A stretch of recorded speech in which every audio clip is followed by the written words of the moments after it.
Welcome back to Squawk Box. This morning, Lyft expanding into Europe, buying taxi hailing app FreeNow for just under $200 million. It's an all-cash deal. The acquisition expected to close in the second half of the year, and the combined entity will serve more than 50 million annual riders. Joining us right now is Lyft CEO David Risher, who you should tell the audience how you got here, since we're talking about different types of apps, right? I came on a city bike. We run the city bike program. And people don't always know that the city bike program is a Lyft program. That's exactly right. Yeah, we do a couple 100,000 rides every day in the summer, and so I recommend get out there, but stay off the sidewalk. Okay, I want to get into where the consumer really is right now, but I want to just ask you about this deal real quick. Sure. How does this change the company, and how does it change in the context of being a more international company, because this has mostly been a domestically focused company before? That's right. Yeah, since the early days, we've been focused on the U.S. and Canada, but look, we're in a great position right now. So we have never picked riders up faster. Drivers have never earned more on the platform. We're a profitable company. We're generating hundreds of millions of dollars of cash. And now with joining forces with FreeNow, which is an awesome company with an awesome team, I hope you guys are listening, we get to double the market size and go global. So, but I would say up until now, I would ask you about how Uber, competitively, you said, right? How Uber was international and could do all of these other things, and you would say it was a competitive advantage to being focused on this U.S. domestic market, and this was such a big market, and there was such a big opportunity. Who needs the rest of the world? Right. I don't want to put words in your mouth, but that was the argument that was being made. Yes. So something's changed. Well, it was an excellent argument at the time. We weren't ready. Ready, right? So when I joined, so I've been in the job, this is actually, tomorrow will be my 2-year anniversary, which is kind of fun. And when I started, unfortunately, we were losing share, we were losing money, we weren't doing so great for riders or drivers. Now, as I say, so we pick you up about a minute faster than we picked you up. Driver cancellation down to less than 5%. Drivers are making billions of dollars on the platform, and on and on and on. And we're expanding. By the way, our Canada operation has doubled this year over last year. So looking at the strong service levels, looking at the fact that internationally within Canada we're doing quite well, now we said, you know what, now is the time. Okay, let's talk about the consumer. Yeah. What you're seeing here, by the way, what you're seeing in Canada, and how this all plays out over time. But what are you feeling from the consumer? It's really interesting. So Lyft serves about 2 million people a day. We do about 2 million rides a day. So that gives us enough data, I think, to get a pretty good sense of what's going on. And at least at the day-to-day level, and remember, the average ride on Lyft is $20. So we're not talking about a big, sort of high-ticket item sort of thing. But we're actually seeing strength.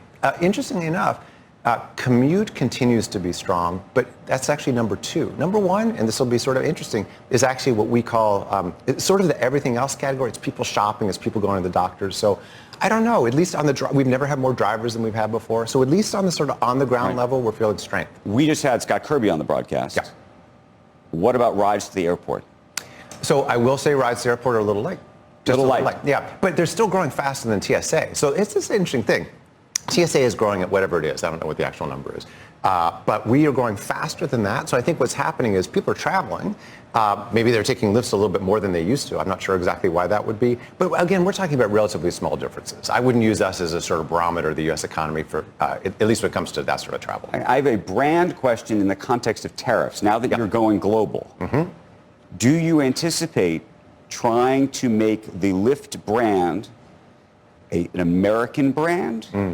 Do you say to yourself, we're going to have to be super local so that wherever you're doing business in whatever country you're going to do business in the future, it feels like a local community business that has nothing to do with America? And I ask, given the tariffs and given the sort of protectionist state that we seem to be moving towards. Here's what I say about that. So first of all, our focus with FreeNow is going to be to operate locally. So FreeNow is the biggest a taxi-first service in all of Europe. And taxis, by the way, just as a quick aside, when you think taxis, maybe you're thinking New York City taxis. No, this is London Black Cab. This is a sort of elevated experience type of thing. So it's got a great local brand. It's got great local service. We'll operate, in exactly that way for the time being. Over time, using the FreeNow brand or the Lyft brand. So for sure, using the FreeNow brand now, okay. No question. Now, but over time, that's a short-term thing. Over time, brands tend to sort of go global over time, and truthfully, I'm a U.S. advocate. I'll still bet on the U.S. Long term. But I understand the short term. I think we'll operate separately, but that's not really a tariff issue. That just makes sense for them. What about a currency issue? So all of a sudden, you will be exposed to the power or lack of power of the U.S. dollar Yeah. versus these other currencies? Yeah, yeah. Again, I mean, I'm still, I'm just quoting Warren Buffett here. Don't bet against the U.S. You know what I mean? So we will have some currency exposure. It's relatively small. FreeNow does about $1 billion in bookings. We do about $16 billion in bookings. So relatively small on the sort of balance sheet side of things. But at the end of the day, this makes us a global company, which is super exciting. Okay, so now that you've gone from domestic to global, Yeah. and in the past you said you wanted to be domestic, so now you're global. And in the past I've said, do you need to do something to get into the eat business, for example, that Uber's also in? Yeah. And you would say, no, we need to be concentrated, we need to be focused, we'll do partnerships with other people and whatnot, but we're not going to do it ourselves. Yeah. Would we be shocked if you came on the set in 18 months from now and said, you know what, actually, food business, not so bad, we like to be in it? Look at Andrew trying to hold me to past statements. So irritating the way journalists do that. No, seriously, we're very focused on rideshare and bike share for sure.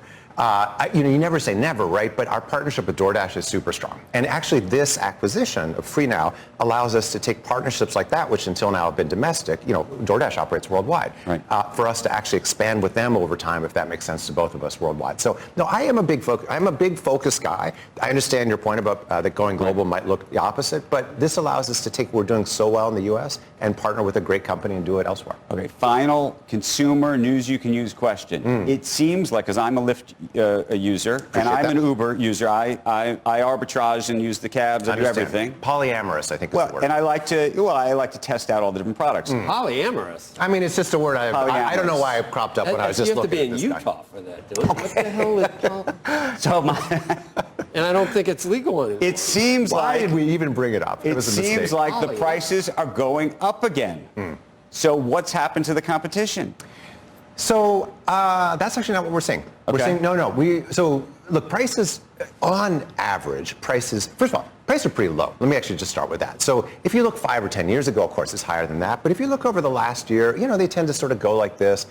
Insurance rates kind of come, and so that kind of moves us up a little bit. We actually had a lot of price competition with the other guys at the end of last year, still through the first quarter. But no, I would say our pricing environment, look, our pricing strategy is to be reliable and competitive. Right. And so if the other guys move prices, we sometimes do, and vice versa. But roughly speaking, I wouldn't say it's a big price action right now. Are you not noticing this? I'm noticing. What do you guys But what I noticed too on the app is that it'll say, if you're coming in and out of New York City, it'll say this is because, New York City. Well, there's that, raised. yes. Yeah. Yes. So I didn't know if that was an effort of kind of saying, we know the prices. Everyone complains that it's so much more expensive than it used to be.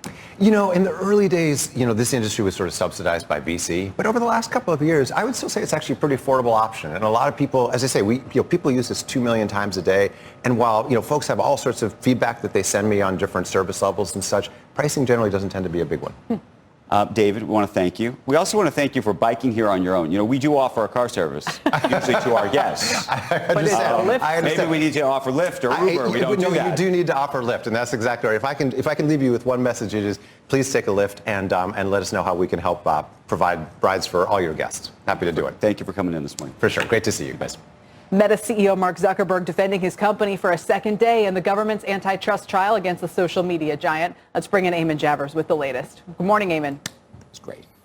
Hey there, Kelly. We expect to see Mark Zuckerberg back in court today for his third day of testimony on the mammoth FTC antitrust case against Meta.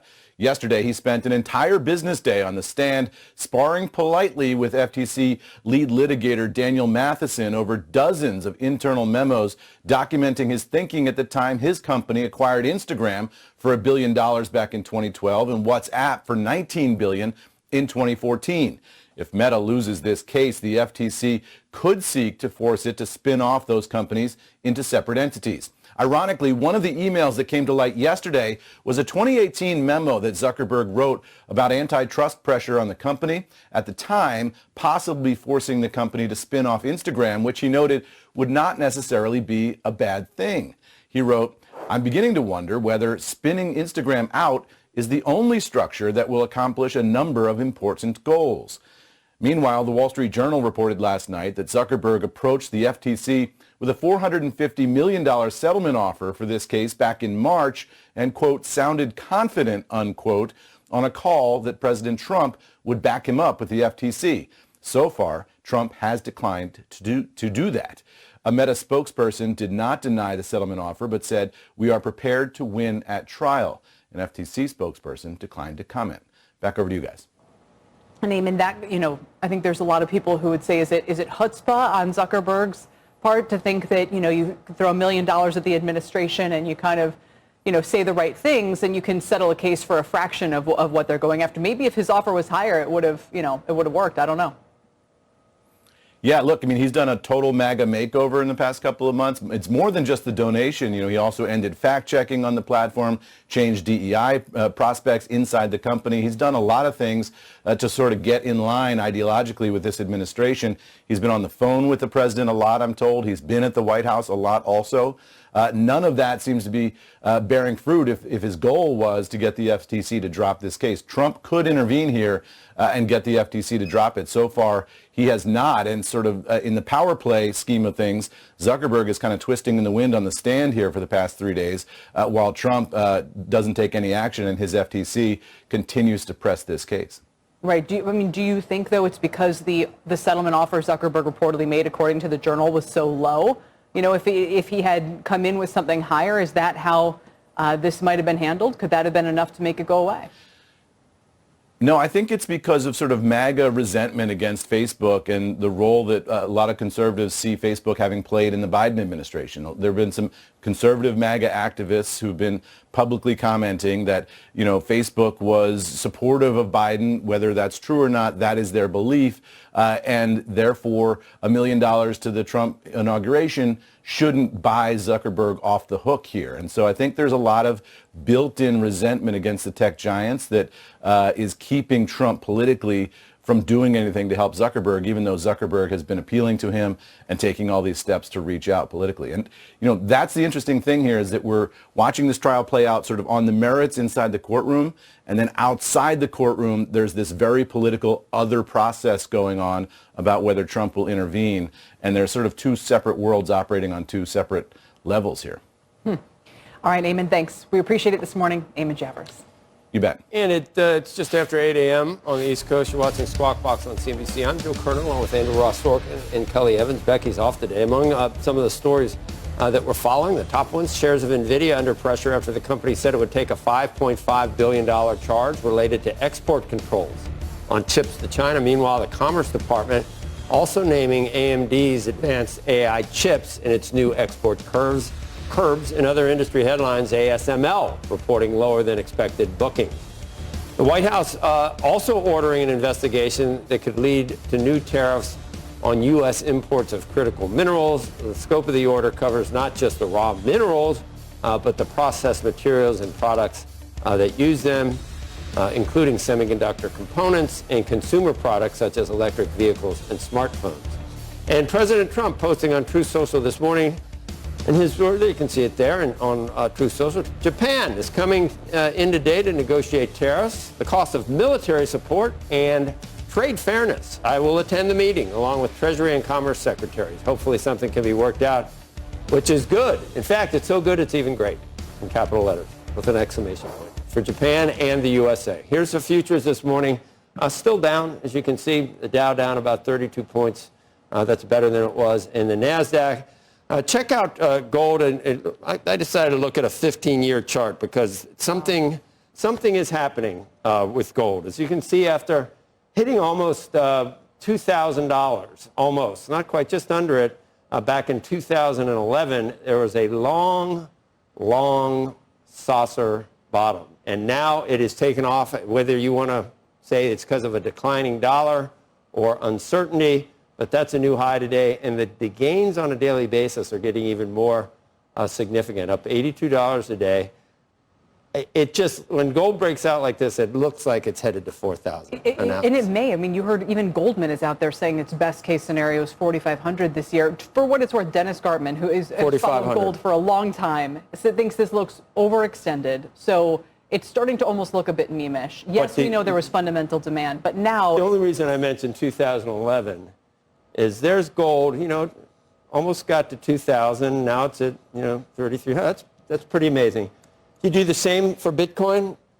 Any guess on the percentage return? 15,000. on the percentage return. 20 million %. Oh, wow. Wow. Okay. 20 million % from 2000. But we still have people gloating about gold finally. they cracked me up. But gloating about gold finally getting. But which does better starting now? Good point. Now is your start. Good point. Because in a weakening dollar, you would think Bitcoin should be moving. And if you had 20 million. gotten in on gold 20 in million. the beginning, In 1500. what do you think you'd be at now? You mean back in Back in the day. if you bought it with the 2050 Egyptians? years. Yeah. Yeah. Bought it with the Egyptians. Could you have outpaid? It would have probably Maybe. might be 20 million %. Coming up much more on Bitcoin prices with Galaxy Digital's Mike Novogratz, Squawk Box, 28.